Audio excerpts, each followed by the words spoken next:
La preuve.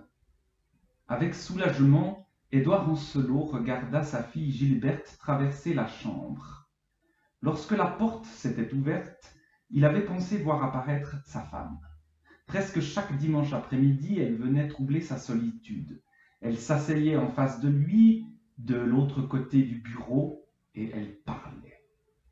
Toute la semaine, elle se taisait, et ce qu'elle disait le dimanche, elle le récitait comme une leçon apprise par cœur jour après jour. D'ailleurs, cela ne variait guère d'une fois à l'autre. C'était surprenant de voir avec quelle obstination elle ressassait les mêmes griefs. La vie qu'elle aurait désirée et qu'elle n'avait pas eue à cause de lui, l'étudiant en droit qui voulait l'épouser autrefois et qu'elle avait eu la sottise de repousser, les robes dont elle s'était privée, les vacances qu'elle avait rêvées. Elle était intarissable. Lui, il l'écoutait. Il tenait à la main sa plume inutile et attendait. Quand elle en arrivait à l'épisode de son avancement, il savait que c'était bientôt fini, que tout à l'heure elle se lèverait et qu'il pourrait recommencer à écrire. Là, elle haussait la voix. Cette chance qu'il avait eue d'être nommé chef comptable et qu'il n'avait pas su gagner. Il lui avait suffi de 3 mois pour se montrer indigne de la confiance qu'on avait placée en lui.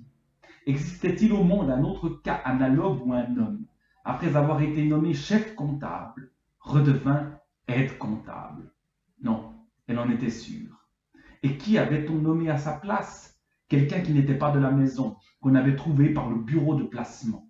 Le premier venu, en somme. Le premier venu faisait mieux l'affaire que lui. Quelquefois, elle parlait encore de sa retraite, une retraite si misérable qu'elle ne suffirait pas pour vivre à 3, ni même à 2.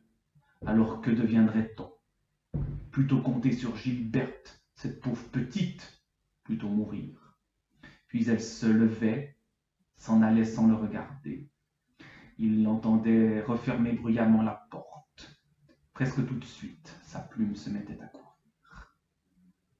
Aujourd'hui donc, c'était Gilberte qui était entrée. Il ne lui en voulait pas de venir le déranger. Il se sentait des torts envers elle. Il s'était si peu occupé d'elle, et maintenant elle avait 16 ans. Il la connaissait à peine. Et c'était peut-être trop tard.